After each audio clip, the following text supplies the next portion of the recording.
Bien, espero se encuentren bien, chicos. Yo les comentaba por ahí en el aula virtual, ponía un comentario donde decía que le había solicitado al director 2 semanas más para reforzar el contenido de este módulo, porque al ver las tareas, pues están un poco deficientes y se los he repetido muchas veces. Este módulo es clave para los años que les restan a ustedes en el bachillerato de software. Así que voy a estarles subiendo un par de videos esta semana, bueno, lo que resta de esta semana y la próxima semana.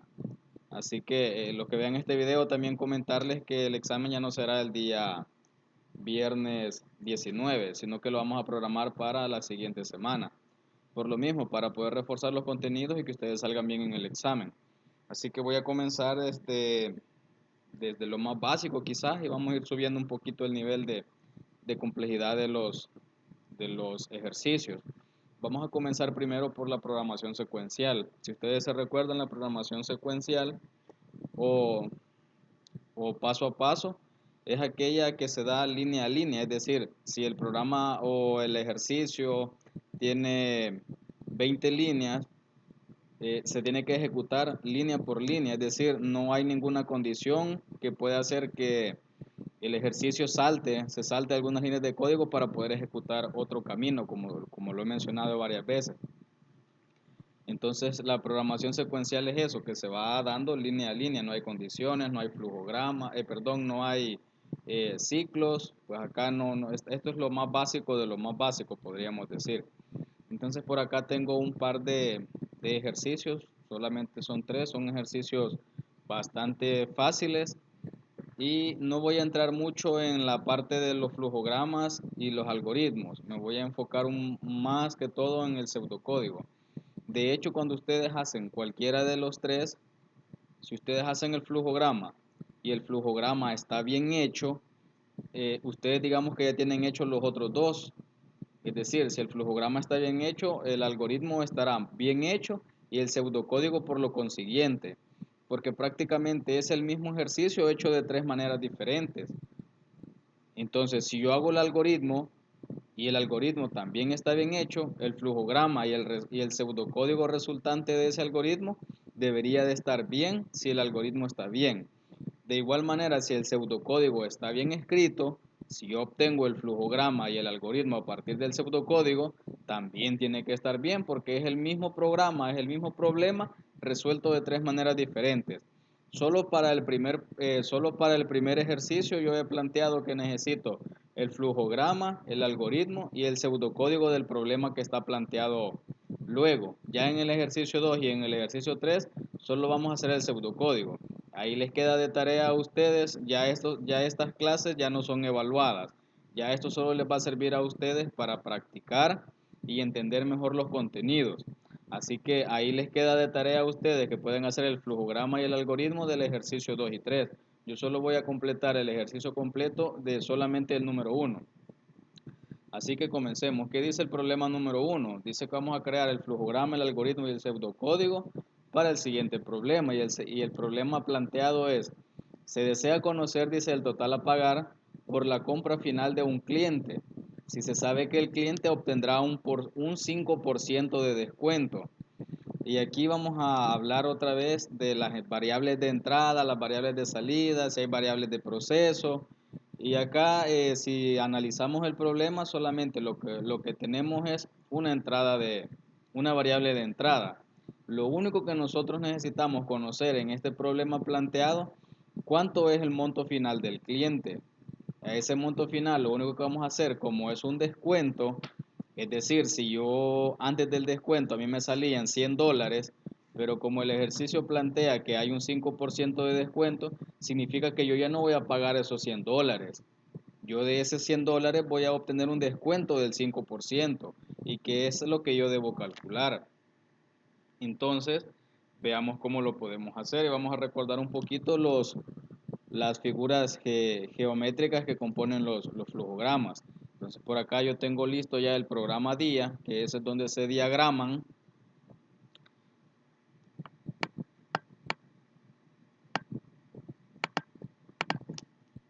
Me aparece un poco diferente a como nos aparecía en la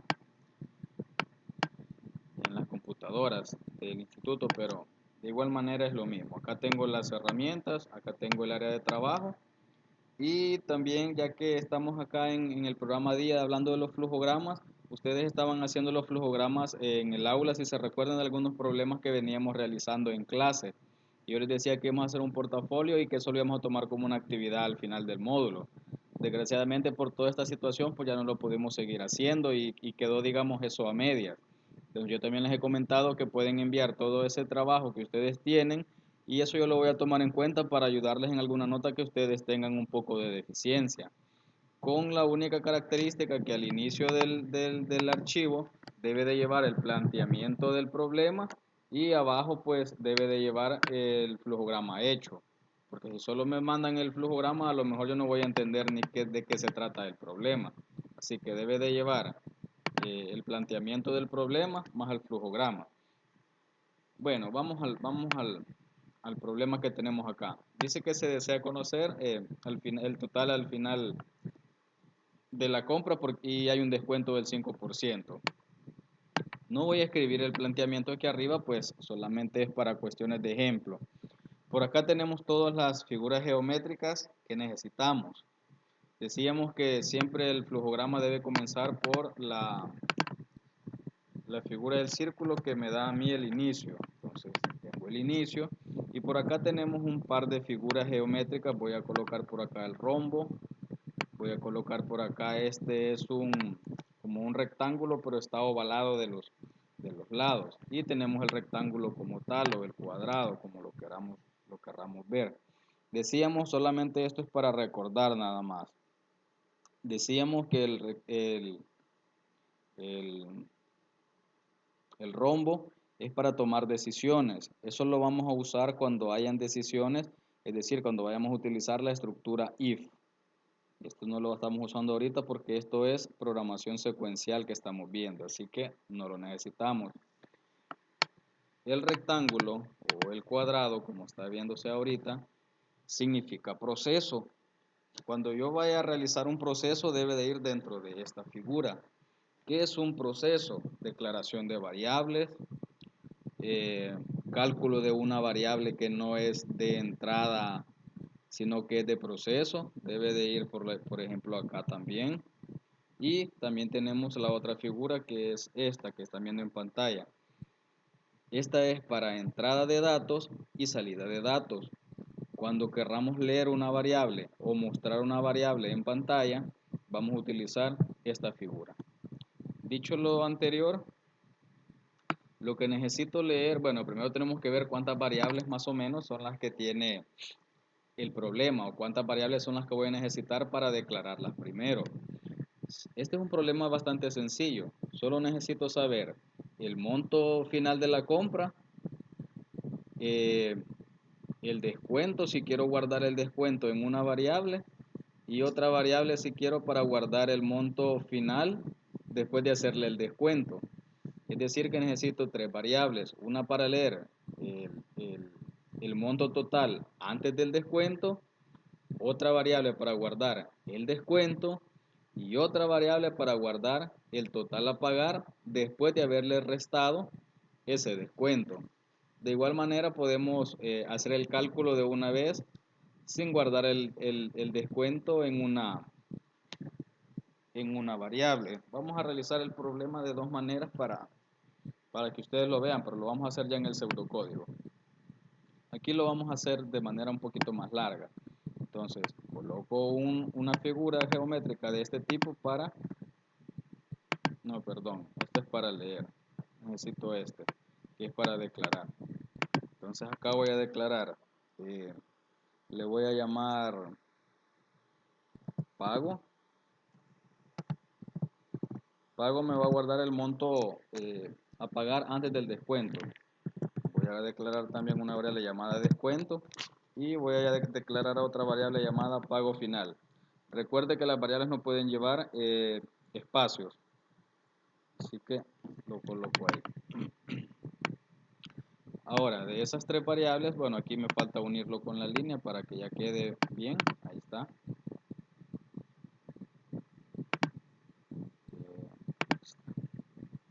Tenía una línea de dos puntas, así que la cambio y ahí está. Bien, ya tengo declaradas las tres variables. Ahora, de estas tres variables, las tres no son de entrada. Hay que tener mucho cuidado con eso, porque el hecho que estén declaradas ahí no significa que las tres tenga que leer. Si yo leo el descuento, ¿cuál es el chiste? ¿Qué voy a calcular entonces en el proceso? Si yo leo el pago final, eh, no estoy haciendo nada, porque esas son dos variables que van calculadas. Entonces hay que tener mucho cuidado con cuáles son las variables de entrada. Yo no necesito decirle al usuario que me digite el descuento. El descuento yo lo voy a calcular a partir del monto que el usuario me proporcione. Entonces hay que tener cuidado con eso. Entonces voy a colocar por acá una figura para lectura y lo único que yo necesito leer de parte del usuario es que me digite el pago.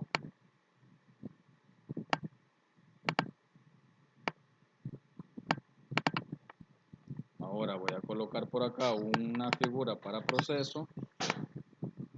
¿Y qué es lo que necesito calcular? Como ya conozco cuánto es el pago inicial antes del descuento, yo necesito calcular ese descuento. Entonces voy a colocarlo por acá y voy a decir que la variable descuento será igual al pago que he leído por cuánto. El problema dice que es el 5%. Si usted no sabe en cuestiones de decimales cómo decir 5%, váyase a la calculadora.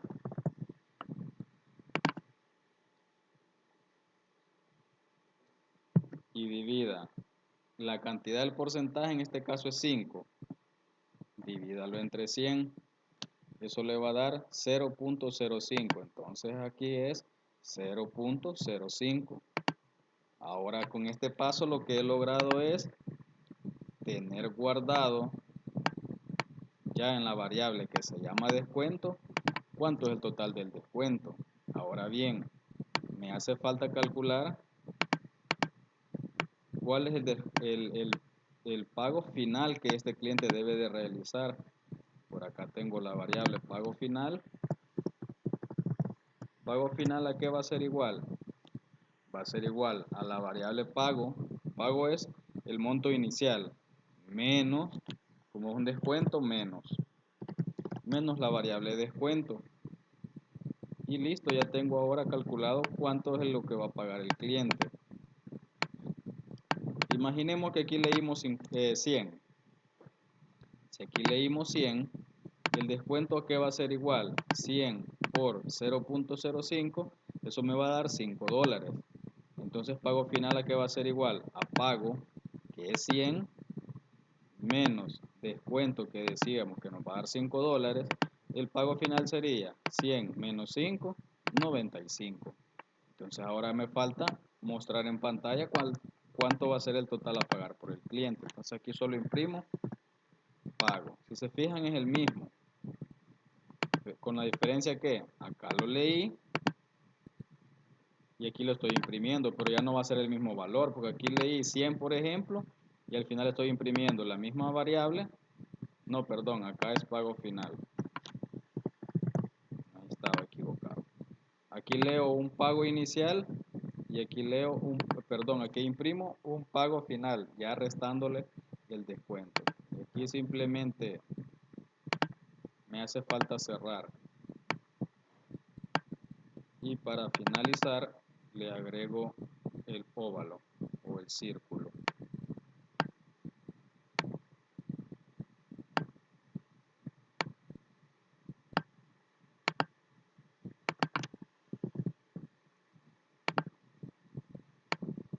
Y le digo fin. Recuerden, si quisiéramos trasladar estos dos valores a otra página, tiene que haber un conector que me indica que esto sigue. Para conectar usamos igual el círculo. Entonces le vamos a decir que esto tiene una conexión y esta es la primera conexión. Lo uno acá. También voy a decir al inicio de la siguiente página que esto viene de la conexión la primera conexión o de una página anterior. Y esto también es válido por si no lo quieren hacer demasiado largo. Y bien, ahí tenemos el flujograma. Declaré variables, leí el pago inicial, calculé el descuento, hice la resta del pago menos el descuento y por último imprimo en pantalla el valor que tiene la variable pago final. Esto siempre se hace acompañado de un mensaje, por ejemplo, el pago total del cliente es tanto, pero todas esas palabras o esas frases no las agregamos en el flujograma porque se nos haría demasiado grande las figuras geométricas. Pero aparte de este valor, pues siempre es bueno concatenarle un mensaje. Así que ahí tenemos el flujograma del primer problema. Ahora nos pide también el algoritmo. El algoritmo es el mismo problema, solo que lo hacemos de manera utilizando el lenguaje natural. Entonces, vamos a enumerar los pasos. Y como les decía, el flujograma, el algoritmo y el pseudocódigo es exactamente lo mismo, solo que hecho de manera diferente, pero son los mismos pasos. Entonces, por ejemplo, si le queremos agregar el inicio, lo agregamos. Siguiente paso, declarar variables. Le podemos agregar el nombre de las variables. Siguiente paso, leer variable pago. Siguiente paso, calcular el descuento. Y si queremos, aparte de la palabra, la frase calcular descuento, le podemos agregar también el proceso. Bueno, no sé, no sé si están viendo, tengo muy pequeño esto. En el algoritmo esto no es necesario, pero si alguien lo quiere agregar, pues tampoco está malo. Pero bastaría con que lo deje hasta ahí. Luego, restar del pago inicial el descuento. Y por último, mostrar o imprimir pago final. Y ahí tengo resuelto el problema de otra manera, siguiendo o guiándome del mismo flujograma. Me guío siempre de esto, o si tuviese esto primero, pues para hacer el flujograma me guiaría de esto. Así que hoy vamos al pseudocódigo. El pseudocódigo lo puedo sacar del flujograma, guiándome del flujograma o guiándome del pseudocódigo. Como yo sé que las dos maneras en que lo he resuelto hasta el momento están bien, yo me puedo guiar de este o de este. Así que ya es cuestión de cada uno. Así que voy a ir al pseudocódigo. Y lo primero que necesito, si ustedes ven el flujograma, es declarar la variable.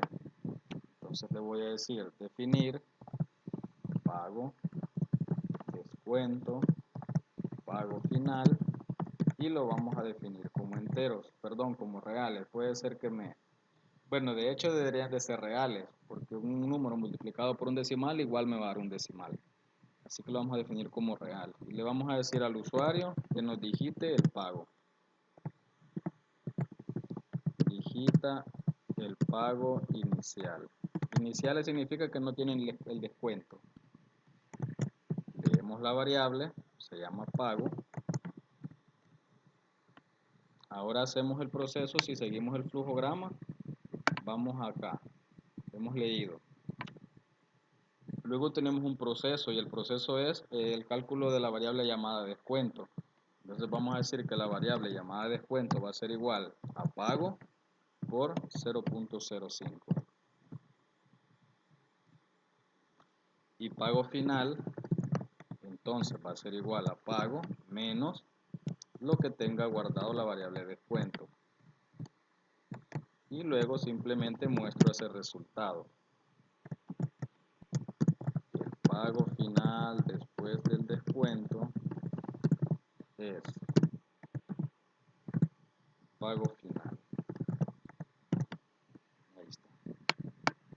Si yo corro mi programa, vean, ahí me está pidiendo de una vez el programa que digite la cantidad inicial. Vamos a decirle que 100. El 5% de 100 es 5. Entonces, si yo inicialmente debería de pagar 100, pero como tengo un descuento, el programa ya tiene programado un descuento del 5%, mi pago final me debería de dar 95. Entonces, yo me tengo que asegurar que el programa esté bien.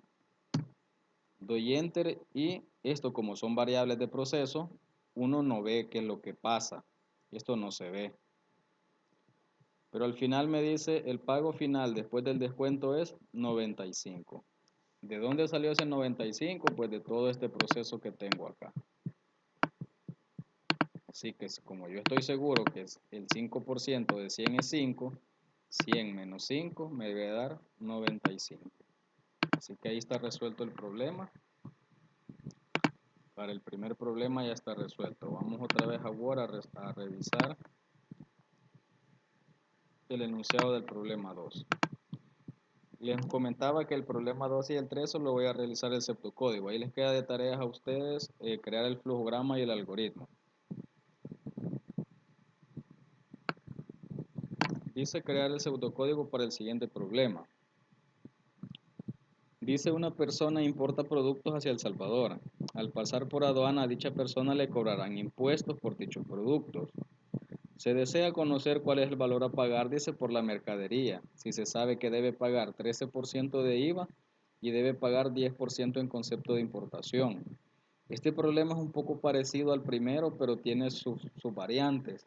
La primera es que la persona, por la cantidad que va a pasar de producto, él va a pagar un costo extra. Es decir, que ya no es descuento, ya no voy a utilizar el signo menos, sino que yo le voy a tener que sumar. Por ejemplo, si él trae $100 en producto, a esos $100 yo le voy a sumar el 13% de IVA. Aparte de ese por ciento de IVA, le tendría que sumar también el 10% en concepto de importación. Significa que ya no tendría que restar como el anterior. El anterior era un descuento. Aquí digamos que es un incremento. Entonces, vamos a ver cómo resolvemos dicho problema. Este problema, si no me equivoco, lo tienen en una guía. Creo que es la primera o la segunda, pero por ahí lo tienen. Veamos, revisemos el enunciado y veamos cuántas variables necesito. Lo primero que yo necesito saber como dato de entrada es la cantidad de dinero que esta persona desea importar. Aquí no habla de la cantidad de productos. Aquí no dice que si trae 100 productos va a pagar el 13% más 10% de importación. Dice que a la cantidad total, pero se está refiriendo a la cantidad total de dinero. Es decir, aquí no nos interesa si trae 100 productos, 200 productos. A mí me interesa conocer la cantidad de dinero que está pasando. Por ejemplo, si está pasando $2,000, pues yo necesito tener esa cantidad para calcularle a esos $2,000 cuánto es el 13% y cuánto es el 10% para sumarle a esa cantidad que el usuario me va a digitar. Entonces, de entrada yo necesito conocer la cantidad de dinero que está pasando, un concepto de producto, ¿verdad? Hay que entender un poco también el problema. Él está pasando productos de un país a otro, pero lo que nos interesa conocer en el programa es la cantidad de dinero que se refleja en la cantidad de productos que trae. No que trae ni cuántos trae de cada tipo de producto. No nos interesa eso. Hay que entender el problema. A mí me interesa conocer la cantidad de dinero que él está pasando por esos productos. Así que ya tengo una variable donde voy a guardar el total de dinero. 2, necesito una variable para guardar el IVA. 3, necesito una variable para guardar el 10% en concepto de importación. 4, necesito una variable que me guarde el total a pagar después de sumar la cantidad original que trae más el 13% más este 10%. Significa que necesito 4 variables. Entonces debo declarar las variables. Entonces voy a decir definir, le voy a colocar pago inicial, cantidad inicial, vamos a colocar cantidad inicial, o la vamos a contractar un poquito para que no nos queden muy largas las variables. Vamos a colocar can ini de cantidad inicial. Vamos a colocar otra que nos guarde el IVA y otra que nos guarde impuesto de aduana, creo que dice el 10%. Perdón, dice concepto de importación. Le vamos a poner a esta variable, le vamos a colocar importación y le vamos a colocar a la variable pago final, que es la que va a tener guardado la cantidad inicial, más el IVA, más el impuesto de importación. Esta variable pago final va a tener la sumatoria de estas tres cantidades y las vamos a definir como reales.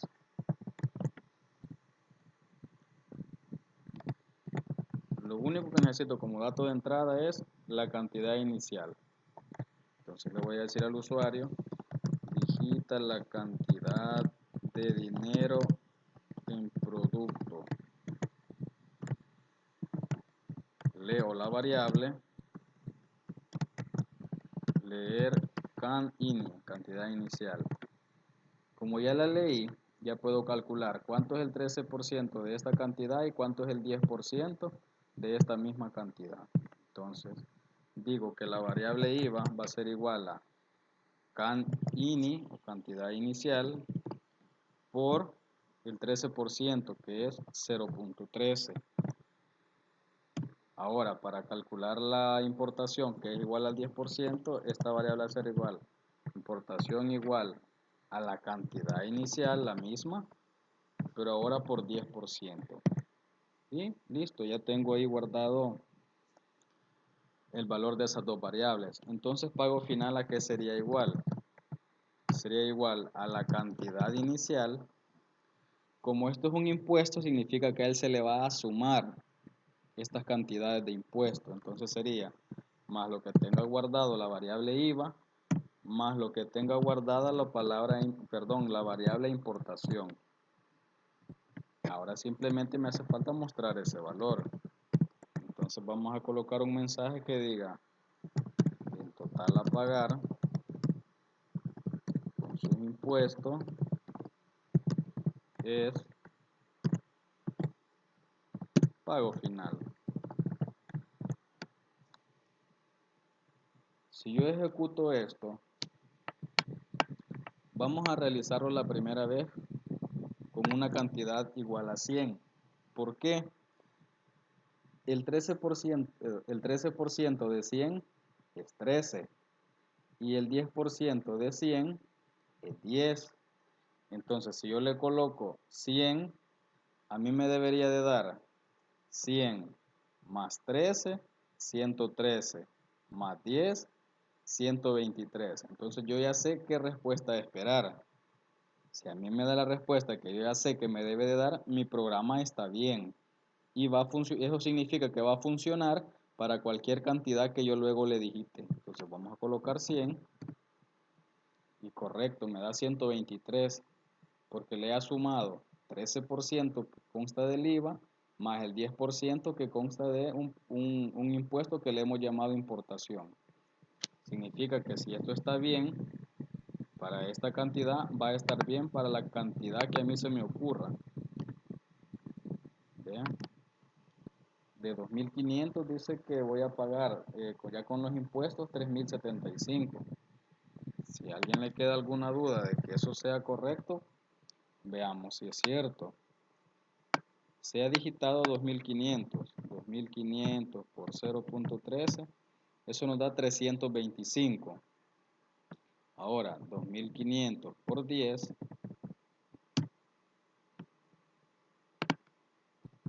2.500 por 10% nos da 250. Más 325 que nos daba el 13%, más la cantidad original que es 2.500, nos da 3.075. Es exactamente el mismo resultado que me está dando el programa. Ahí yo me estoy asegurando que mi programa funciona exactamente como debe de ser. Y por último hay un tercer ejercicio propuesto. El tercer ejercicio dice crear el pseudocódigo para el siguiente problema. Y el problema planteado es el siguiente. Dice, se desean leer 3 notas de un alumno, posteriormente obtener su promedio y mostrarlo en pantalla. Entonces aquí necesito un poco más de variables quizás que los anteriores, porque necesito una variable para leer la primera nota, otra variable para leer la segunda nota, otra variable para leer la tercera nota, bueno, y por último el promedio. Significa que necesito 4, la misma cantidad que la anterior.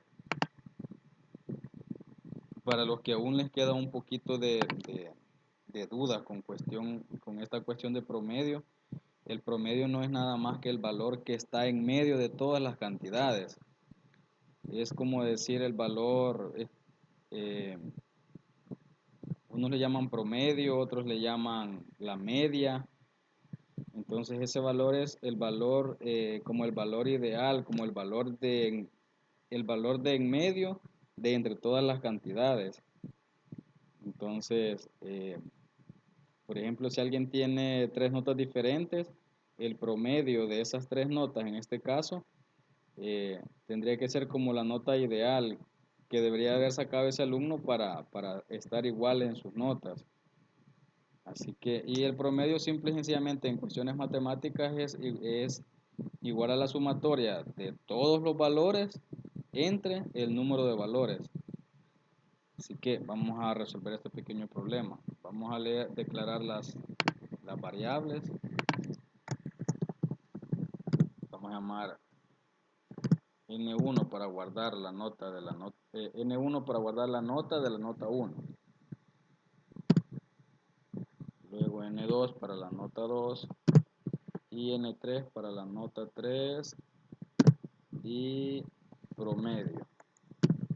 Y las vamos a definir como reales.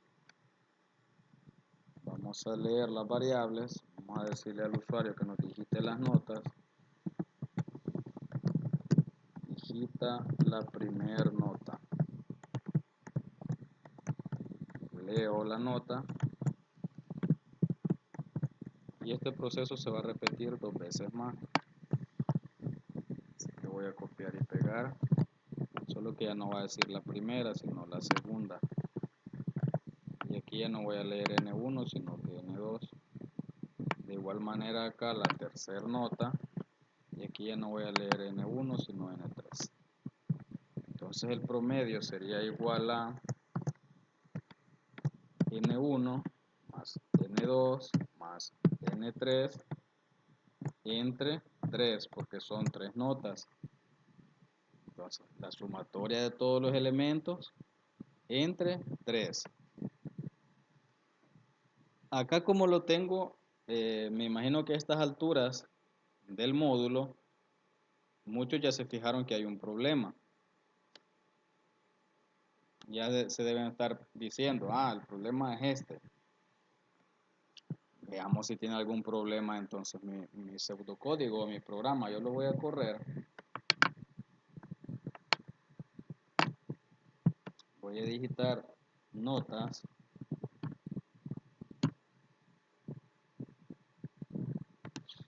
Bueno, acá me hace falta mostrar. Me hace falta mostrar el resultado. El promedio del alumno es promedio. Ahí está. Si yo lo corro y digito las 3 notas del estudiante, me da que su promedio es igual a 19.3333. Un promedio no debe estar ni menos de 0 ni mayor a 10. Entonces, si ustedes se fijan, yo he digitado notas reales o notas que sí están en el rango permitido. Aquí no hemos validado, aquí pudiéramos escribir la primera nota 100 si quisiéramos. No hay nada. Aquí estamos suponiendo que no conocemos el ciclo white todavía. Entonces yo he digitado notas que están comprendidas entre 0 y 10. Por lo tanto, yo esperaría un promedio que esté entre 0 y 10. Pero me devuelve 19.333333. Significa que el programa corre, vean, el programa no me da absolutamente ningún error. Y este error es el que muchos han cometido. Cuando yo reviso programas, sus tareas, el programa corre sin ningún error. El programa me permite digitar los datos, procesa datos, muestra una respuesta. Pero esa respuesta que muestra algunos de sus programas que ustedes han enviado no es la respuesta esperada o correcta que yo esperaría que el programa devuelva. Si ustedes se fijan, el programa funciona, ¿ven? El promedio es 19, dice. No puede existir un promedio que sea 19. Aquí hay un error. Y aquí el error es con los operadores que veíamos al inicio. Como estos, los operadores de jerarquía, si se recuerdan. Lo que está haciendo acá es sacando esta división primero. Ustedes si se recuerdan, por jerarquía dice que los operadores de división y multiplicación tienen mayor jerarquía que los de suma y resta. Entonces lo que el programa está haciendo, como él encuentra que aquí hay una división, él ejecuta esta división y el resultado de esta división le suma esto más esto. Por eso es que me da un valor que no tiene absolutamente nada que ver con la respuesta esperada. Ahora, si yo le coloco por acá un paréntesis a todo esto, por jerarquía el programa lo que va a hacer es, como los operadores, eh, estos operadores de paréntesis tienen mayor jerarquía que la de división, lo que va a hacer es sumar las tres notas y a ese resultado de suma lo va a dividir entre 3. Si yo corro el programa y vuelvo a colocarle las mismas notas, le había colocado 9, 8 y 7. Si se recuerdan me daba 19.33333. Ahora me da 8. Ahora sí está bien mi problema porque los operadores de jerarquía yo los he utilizado correctamente. Si yo le digito la misma nota para las tres notas, el promedio debería de ser exactamente el mismo. Entonces, si yo le digito 10 a la primera, 10 a la segunda, 10 a la tercera, el promedio debería ser el mismo. ¿Por qué? 10 más 10 más 10, 30. Entre 3, 10. El promedio del alumno es 10. Entonces, yo me aseguro que el programa sí me está dando una respuesta, pero esa respuesta es correcta. Así que, por favor, tomen en cuenta esto, los operadores de jerarquía, que no es de por gusto que están ahí, no es de por gusto que vimos ese tema. Muchos cometieron ese error al momento de realizar tareas. Solo mandaban el programa solo porque veían que no les daba ningún error de sintaxis, pero tenía problemas lógicos, errores lógicos. Eso que me dé como respuesta 19 como promedio de notas no tiene ninguna lógica. O sea, eso está fuera de la realidad, digamos. Así que, por favor, tómenlo en cuenta y les voy a seguir subiendo más videos de manera de poder cubrir todos los contenidos así de manera un poco rápido, pero que espero les sirva de, de refuerzo para que puedan salir también bien en el examen.